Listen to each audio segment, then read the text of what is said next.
بسم اللہ الرحمن الرحیم وبہ نستعین اما بعد۔ ناظرین کرام، آپ کو معلوم ہے کہ 1443 ہجری کا آغاز ہو چکا ہے۔ اسلامی سال محرم الحرام سے شروع ہوتا ہے، ذی الحجہ پر جا کر مکمل ہوتا ہے۔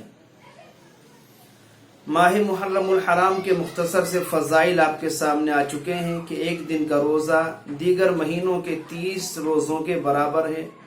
اس کے علاوہ کوئی بھی نیک عمل کیا جائے، کوئی بھی عمل صالح کیا جائے، اس مبارک مہینے میں اس عمل کی فضیلت اور اس پر اجر و ثواب ملنے والا بھی، اس کی ایک اہمیت ہے اور اس کی افادیت بھی زیادہ ہے۔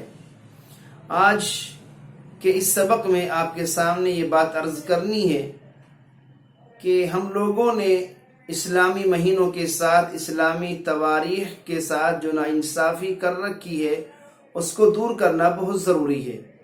یعنی کہ جس طرح ہم لوگوں کو انگریزی مہینوں کے نام بھی یاد ہیں، انگریزی سن بھی یاد ہے، انگریزی تاریخ بھی یاد ہے، بچہ جانتا ہے کہ آج 13 اگست ہے، پرسوں 15 اگست ہے، 2021 چل رہا ہے، پھر 2022 شروع ہونے والا ہے، اور یہ اگست کا مہینہ ہے، اس کے بعد ستمبر آنے والا ہے، اس سے پہلے جولائی کا مہینہ تھا۔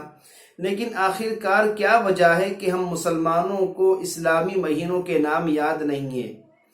نہ بڑوں کو یاد ہے، نہ جوانوں کو یاد ہے، نہ بچوں کو یاد ہے، نہ ہمیں تواریخ یاد ہیں کہ آج محرم الحرام کی کتنی تاریخ ہے، محرم کے بعد کون سا مہینہ آنے والا ہے، سال کہاں سے شروع ہوتا ہے، کہاں پر ختم ہوتا ہے، کون سا سن چل رہا ہے۔ جس طرح ہم نے انگریزی مہینوں کی تاریخ، نام اور مہینوں کو یاد رکھا ہے، سن کو یاد رکھا ہے، ہماری اسلامی ذمہ داری بنتی ہے ہم اسی طرح اسلامی مہینوں کے نام، تاریخ اور سن کو بھی یاد کریں۔ یہ یاد کرنا فرض کفایہ ہے، اور اس کا آسان طریقہ یہ ہے جب ہم اپنے بزنس میں، اپنی تجارت میں، کاروبار میں انگریزی تاریخ لکھتے ہیں کہ آج 13 اگست 2021 بروز جمعہ، اسی کے ساتھ ساتھ ہم یہ بھی لکھ دیں 3 محرم الحرام 1443 ہجری بروز جمعہ۔ جب ہم اپنی تمام کاروباری معاملات میں یا کسی بھی معاملے میں قمری تواریخ کے لکھنے کا اہتمام کریں گے تو انشاءاللہ تاریخ بھی یاد ہوگی، مہینہ بھی یاد ہوگا، سن بھی یاد ہوگا۔ ہمیں سوچنا چاہیے کہ ہمارے تمام اسلامی معاملات اور عبادات کا تعلق صرف اور صرف قمری مہینوں سے ہے۔ عید الفطر ہے، عید الاضحیٰ ہے، حج کے ایام ہیں، اور اسی طرح ایام نحر ہے، ایام تشریق ہیں، اور شب برات ہے، شب قدر ہے، یوم عاشوراء ہے، اور اس کے علاوہ عورت کی عدت کے مسائل ہیں، زکوٰۃ کا نصاب ہے، قربانی میں ذبح کیے جانے والے جانوروں کی عمروں کا معاملہ ہے، بچہ لڑکا بالغ ہونے کی جو عمر ہے 15 سال، اس کا تعلق، یہ تمام باتیں ان کا تعلق چاند کی تاریخ سے ہے۔ زکوٰۃ نکالی جائے چاند کی تاریخ کے اعتبار سے، مال پر سال گزر جائے، چاند نظر آئے گا تو رمضان ہوگا، چاند نظر آئے گا تو عید ہوگی، بقرعید ہوگی، ذی الحجہ کا مہینہ شروع ہوگا، چاند نظر آئے گا تو یوم عاشوراء کا روزے کا پتہ چلے گا، چاند نظر آئے گا تو یوم عرفہ کے روزے کا پتہ چلے گا۔ یہ تمام باتیں، یہ تمام عبادتیں، ان کا تعلق قمری تواریخ سے ہے، قمری مہینوں سے ہے۔